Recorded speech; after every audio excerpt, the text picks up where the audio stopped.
আসসালামু আলাইকুম। বিশ্বকাপের দুটি সেমিফাইনাল নিয়ে আলোচনা করব আজকের এই ভিডিওতে। প্রথম ম্যাচে আফগানিস্তানকে 9 উইকেটের বড় ব্যবধানে হারিয়ে প্রথমবারের মতো টি-20 বিশ্বকাপের ফাইনালে উন্নীত হলো সাউথ আফ্রিকা, এবং দ্বিতীয় ম্যাচে ইংল্যান্ডকে 68 রানে হারিয়ে দীর্ঘ 11 বছর পর ইন্ডিয়া ফাইনালে উন্নীত হলো। তো সাউথ আফ্রিকার সাথে আফগানিস্তান কিন্তু দাঁড়াতেই পারেনি, সেই প্রসঙ্গে পরে আছে। ইংল্যান্ডের ম্যাচটা কিন্তু একটু জমজমাট হয়েছিল, কারণ বৃষ্টি কিন্তু বাগড়া দিয়েছিল। এই ম্যাচে ইংল্যান্ড প্রথমে টসে জিতে কিন্তু ইন্ডিয়াকে ব্যাটিং এর আমন্ত্রণ জানায়। আমরা জানি এই ম্যাচে কিন্তু বৃষ্টি হানা না দিলে ইংল্যান্ড প্রথমে ব্যাটিং করতে নামতো, সেটাই প্রত্যাশিত ছিল।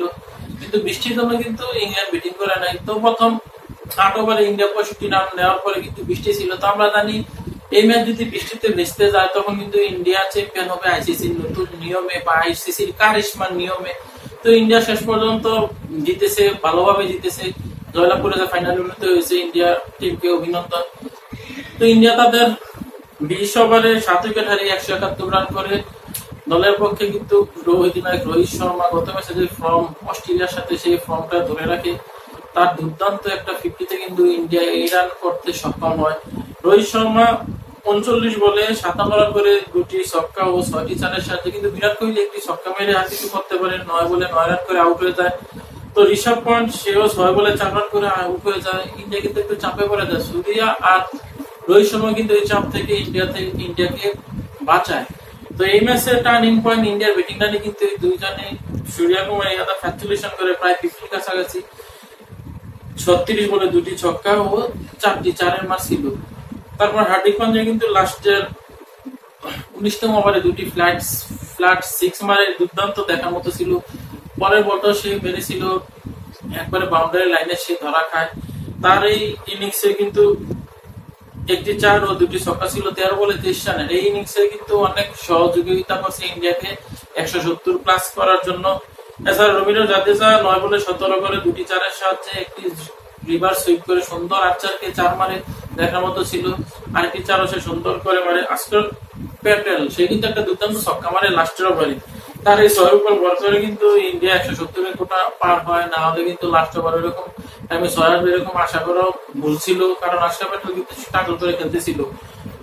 তো ইংল্যান্ড আমার মনে হয় একটি পেস বোলার বেশি নিয়েছে। আমি বলতেছিলাম বা ইংল্যান্ডও জানে যে এটা টান এবং স্লো উইকেট হবে, এদিকে স্পিনারও সুবিধা পাবে। এটা কিন্তু আমরা গতকালে দেখেছি বৃষ্টির সম্ভাবনা আছে। তো ইংল্যান্ড যখন 8 ওভার পরে বৃষ্টি, তখন কিন্তু লিভিংস্টনকে দিয়ে বল করায়, সে কিন্তু 4 ওভারে 24 রান দেয়। তো ইংল্যান্ড যদি একটি পেস বোলার কম নিয়ে খেলতো আজকে মনে হয় তারা সুবিধা পেত। তাদের রাকেট আছে বা উইল জ্যাক আছে, জেনুইন ব্যাটসম্যান।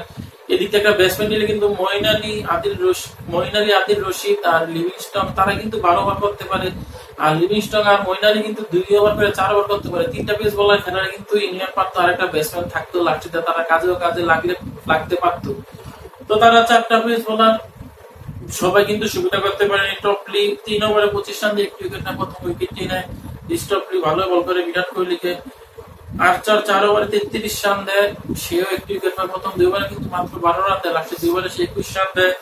এছাড়া স্যাম কুরান 2 ওভারে 25 রান দেয়, প্রথম ওভারে কিন্তু সে একটি উইকেট নেয়, রানও কম দেয়। লাস্ট ওভারে কিন্তু সে 2টি ছক্কা একটু 4 খায়, 18-19 রানের মতো খরচ করে। তারপর কিন্তু বাটলার তাকে আর বোলিং আনেনি। আদিল রশিদ 4 ওভারে 25 রান দিয়ে একটি উইকেট, এবং লিয়াম লিভিংস্টন 4 ওভারে 24 রান দিয়ে উইকেট পায়। এই দুই লেগ স্পিনার উপর ভর করে কিন্তু ইংল্যান্ড ইন্ডিয়াকে 200 রান থেকে আটকায়। তো ক্রিস জর্দান 3 ওভারে 37 রান দিয়ে 3 উইকেট নেয়। আমরা জানি গত ম্যাচে সে 1 ওভারে 4 উইকেট নিয়েছিল। এই ম্যাচে কিন্তু 2 বলে 2টি উইকেট নিয়ে হ্যাট্রিক চান্সের আশা জাগিয়ে তুলেছিল শুভম দুবে উইকেটটি নিয়ে। তারপর কিন্তু প্যাটেল সেটি করতে দেয়নি। তো ইংল্যান্ড ফিল সল্ট আর জস বাটলার কিন্তু প্রথমে ভালোই চালিয়েছিল ব্যাট। জস বাটলার 15 বলে 23 রান করে 4টি দুর্দান্ত চারের মার ছিল। তো আমরা জানি গত ম্যাচে ইন্ডিয়ার সাথে স্টনিস সে রিভার্স সুইপ করে কিন্তু আউট হয়েছে, আর ম্যাক্সওয়েল কিন্তু রিভার্স সুইপ করে রান পেয়েছে। তো জস বাটলার কেন জানি রিভার্স সুইপ খেলতে গেল, আমার মনে হয় জস বাটলারের এই রিভার্স সুইপ বা হ্যারি ব্রুক তার এই রিভার্স সুইপ কিন্তু ইংল্যান্ডকে এই ম্যাচ থেকে ছিটকে দিয়েছে। কারণ রিভার্স সুইপ যদি না করতো, জস বাটলার আর ব্রুক যদি সোজা ব্যাটে খেলতো, তখন কিন্তু আমার মনে হয় এই বলে তারা আউট হতো না। তো এই রিভার্স সুইপ কিন্তু ইন্ডিয়াকে জয়ের ভিত এনে দিয়েছে, ইংল্যান্ডকে বিশ্বকাপ থেকে ছিটকে দিয়েছে। তারা ডিফেন্ডিং চ্যাম্পিয়ন ছিল। তারা কিন্তু গত বিশ্বকাপের 2022 বিশ্বকাপের সেমিতে ইন্ডিয়াকে 10 উইকেটের বড় ব্যবধানে হারায়। তো ইন্ডিয়া সেই বড় ব্যবধানে হারের যে প্রতিশোধ সেটা কিন্তু আজকে নেয় 80 রানে জয় দিয়ে। কারণ আমরা জানি ইন্ডিয়া গত যে সেমিফাইনালে তারা কিন্তু একবারে মাথা নিচু করে 10 উইকেটের বড় ব্যবধানে হারেছিল ইংল্যান্ডের সাথে। সেই কিন্তু একটা প্রতিশোধ হয়ে গেল আজকে সেমিফাইনালের ম্যাচে। তো ইংল্যান্ডের তারপর ফিল সল্ট 8 বলে 5 রান করে বুমরার পরে বোল্ড হয়ে যায়। তারপর মঈন আলী সে নামে সে খেলতে থাকে, কিন্তু জনি বেয়াস্টো সে অফ স্টাম্পের বাইরের বল কিভাবে ব্যাট ঢুকলো, সে স্টাম্প ছেড়ে খেলছে। আশকার প্যাটেলের বলে পরিষ্কার বোল্ড হয়ে যায় 0 রানে 3 বল খেলে। তারপর হ্যারি ব্রুক আর মঈন আলী একটু প্রতিরোধ করে, কিন্তু মঈন আলী দুর্ভাগ্যজনক লেগ সাইডে পুশ করে রান নিতে যায়। সে জানে না যে তার পেটে লেগে বলটা এইদিকে ঋষভ পান্টের হাতের কাছে। তারপর সে কিন্তু স্টাম্পিং হয়ে যায় ঋষভ পান্টের হাতে। তারপর কিন্তু ইংল্যান্ড ম্যাচ থেকে প্রায় ছিটকে যায়। শ্যামকুরান আসে, যেহেতু তার একটা ব্যাটসম্যান কম শট, লিভিংস্টনকে তখন নামায়নি। শ্যামকুরানও সুবিধা করতে পারেনি, 4 বলে 2 রান করে আউট হয়ে যায়।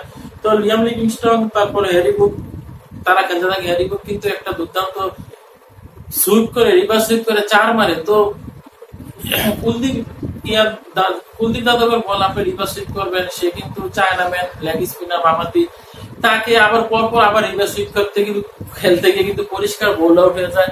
আমার মনে হয় বাটলারের আর হ্যারি ব্রুকের এই বোকামির কারণে ইংল্যান্ড আজকে ম্যাচ থেকে ছিটকে গেছে। নাহলে তারা যদি সোজা ব্যাটে খেলতো, আমার মনে হয় যে তারা আরেকটু ভালো করতে পারতো বা চেষ্টা করতে পারতো বা 20 ওভার কমপক্ষে টিকতে পারতো, 160-70 তারা করতে পারতো। তারপর ক্রিস জর্ডান 5 বলে 1 রান করে আউট হয়। জফর আর্চার 15 বলে 21 রান করে 2টি ছক্কা 1টি চার। ইংল্যান্ডের পক্ষে 2টি ছক্কা আর্চারে মারে, এছাড়া কোনো ব্যাটসম্যান কিন্তু ছক্কা মারতে পারেনি। লিয়াম লিভিংস্টন কিন্তু তার দোষে রান আউট হয়। আর্চার কিন্তু ক্রিজেতে তাকে ফিরে দিয়েছিল। সে তার যে দৌড়ের একটা রোগ বা স্পিরিট সেটা থামায় নাই, না থামায় কিন্তু অর্ধেক ক্রিজে বেশি চলে গিয়েছিল। তারপর কিন্তু সে ফিরে আসতে পারে, রান আউট হয়। তো জফর আর্চার লাস্ট পর্যন্ত একাই ম্যাচটা 100 রান পূর্ণ করে ইংল্যান্ডের, না হলে কিন্তু 100 পূর্ণ হতো না। লাস্ট পর্যায়ে কিন্তু আদিল রশিদ রান আউট হয়। তো এই ইন্ডিয়ার বোলিং এর পক্ষে কিন্তু দুর্দান্ত বল করে জাসপ্রীত বুমরা 2 ওভার 4 বলে 2টি উইকেট নেয় 12 রানে। এছাড়া আরদীপ সিং 2 ওভারে 17 রান, 2 উইকেট পায়নি। অক্ষর প্যাটেল কিন্তু 4 ওভারে 23 রান দিয়ে 3টি উইকেট নেয়। প্রথম আঘাতগুলো কিন্তু সে আনে। কুলদীপ যাদব 4 ওভার 19 রানে 3 উইকেট নেয়। এছাড়া আর কেউ উইকেট পায়নি। তো ইন্ডিয়া এই জয়ের ফলে এবারে টি-20 বিশ্বকাপে ফাইনালে কিন্তু সাউথ আফ্রিকা তাদের বাধা। আমার মনে হয় সাউথ আফ্রিকার সাথে ইন্ডিয়ার chance 40-60, south Africa 60 chance.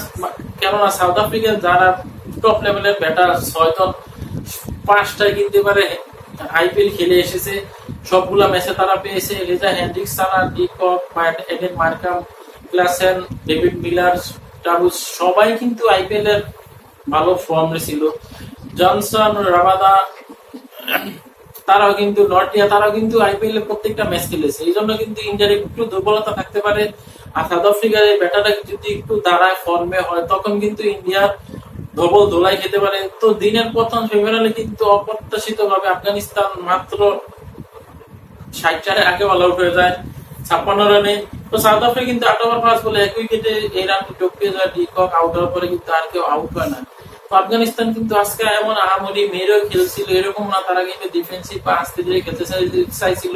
South আফ্রিকার নিয়ন্ত্রিত আগ্রাসী বোলিং এ কিন্তু তারা আর ফুলিয়ে উঠতে পারেনি। তো ইন্ডিয়ার জন্য শুভকামনা জানাই, আগামী ম্যাচ তারা জয়লাভ করবে। যদিও সাউথ আফ্রিকার চান্স বেশি, এশিয়ার দল হিসেবে আমরা ইন্ডিয়াকে সাপোর্ট করব, কেননা ইন্ডিয়া আমাদের পাশের দেশ এই জন্য। আর সাউথ আফ্রিকা কিন্তু আফ্রিকা মহাদেশের, তাও কিন্তু সাউথ আফ্রিকার চান্স বেশি এই ম্যাচে জয়লাভ করা।